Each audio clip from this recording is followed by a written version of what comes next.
இலங்கை கொழும்புல இந்த மாதம் மே 25 மற்றும் 26 ஆகிய தேதிகளில் நடைபெற்ற 10வது annual master athletic championship Sri Lanka 2024 போட்டியில் கலந்துக்கிட்டு வெற்றி பெற்ற வீரர்களுக்கு சூப்பர் ஸ்டார் ரஜினிகாந்த் அவர்கள் நேரில் அழைத்து தன்னுடைய வாழ்த்துக்களை தெரிவிச்சிருக்காரு.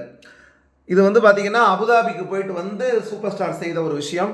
அதாவது ஒவ்வொரு நாளையுமே எப்படி பயன்படுத்தணும் அப்படிங்கிறதுக்கு ஒரு உதாரணம்.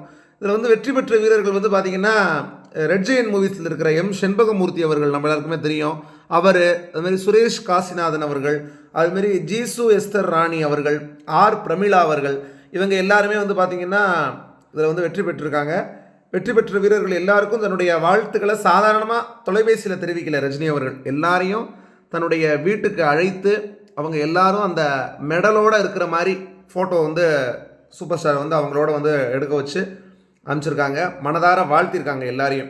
ஏன்னா இவங்க இப்போ இந்த போட்டியில் இவர்கள் வெற்றி பெற்றதை விட இவர்களுக்கு ஒரு மிகப்பெரிய அங்கீகாரமாக என்ன இருக்கும் அப்படின்னா, சூப்பர் ஸ்டார் நேரில் கூப்பிட்டு அழைத்து பாராட்டி சூப்பர் ஸ்டாருடைய கையால் அந்த சர்டிஃபிகேட் அதெல்லாம் கொடுத்து அவங்களோட ஃபோட்டோ எடுத்துக்கிட்டு இருக்கக்கூடிய அந்த ஒரு தருணம், இதுதான் அவர்களுக்கு ஒரு மறக்க முடியாத ஒரு விஷயமா ஒரு அங்கீகாரமாக இருக்கும் அப்படிங்கிறதுல சந்தேகம் கிடையாது. ஏன்னா ஒரு மனிதர் பாராட்டுறது அப்படிங்கிறதே நமக்கு ரொம்ப ரொம்ப மகிழ்ச்சியை கொடுக்கும். அதுவும் எப்பேற்பட்ட மனிதர்கிட்டேருந்து அந்த பாராட்டு வருது அப்படிங்கும்போது இன்னுமே அந்த பாராட்டு வலிமை வாய்ந்ததாக இருக்கும். அதுலேயும் சூப்பர் ஸ்டார் ஒருத்தரை பாராட்டினா அதற்கான ஒரு மகிழ்ச்சி அப்படிங்கிறது ஒரு வேறு மாதிரி இருக்கும். அது சாதாரணமாக சொல்லிடவே முடியாது. அப்படிப்பட்ட ஒரு மகிழ்ச்சியை கொடுக்கும் சூப்பர் ஸ்டார்ட்னு வரக்கூடிய பாராட்டு விஷஸ் அப்படிங்கிறதெல்லாம்.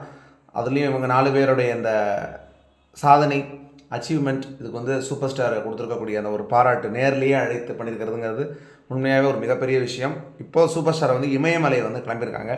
இப்போ அபுதாபிலேருந்து அங்கே அபுதாபியில் நிறையா பெரும் புள்ளிகளை சந்திச்சாங்க. அங்கே சூப்பர் ஸ்டாருக்கு கோல்டன் விசா கொடுக்கப்பட்டது. டக்கு சென்னை வந்த உடனே அடுத்த ஒரு அப்பாயின்மெண்ட் இவங்க எல்லாருக்கும் கொடுத்து இவங்க எல்லாரோடையும் ஃபோட்டோ எடுத்துக்கிட்டு இவங்க எல்லாரையும் நல்லபடியாக அனுப்பிச்சு வச்சதுக்கு பிறகு இப்போ இமயமலைக்கு சூப்பர் ஸ்டார் கிளம்புறாங்க. ஒரு ஆன்மீக பயணம் மேற்கொள்ள விதமாக இமயமலை போயிட்டு வந்ததுக்கு பிறகு ஜூன் 3வது வாரத்தில் கூலி திரைப்படத்தினுடைய முதல் கட்ட படப்பிடிப்பு சென்னையில் துவங்குது அப்படிங்கிறது தான் அப்போ நமக்கு கிடைச்சிருக்கக்கூடிய தகவல்.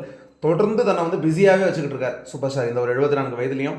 அதனால தான் இந்த ஒரு பிஸியாக வச்சுக்கிட்டாலே நமக்கு பாதி டென்ஷன் வாழ்க்கையில் இருக்காது அப்படிங்கிறது சூப்பர் ஸ்டாருடைய கொள்கை. அதையும் நம்ம வாழ்க்கையில் பின்பற்றினா ரொம்ப ரொம்ப நல்லது சூப்பர் ஸ்டாருடைய இந்த விஷயத்தை. நீங்கள் ரஜினி அவர்கள் இந்த வீரர்களுக்கு நேரில் அழைத்து செய்திருக்கக்கூடிய இந்த மரியாதை பற்றியும் வாழ்த்திருக்கிறது பாராட்டிருக்கிறது பற்றியும் உங்களுடைய கருத்துக்களை கீழே கமெண்ட் பண்ணுங்கள். மேலும் இந்த வீடியோ உங்களுக்கு பிடிச்சிருந்தா லைக் ஷேர் சப்ஸ்கிரைப் பண்ணுங்கள். தொடர்ந்து அடுத்தது பல்வேறு வீடியோக்கள் சந்திப்போம். நன்றி, வணக்கம்.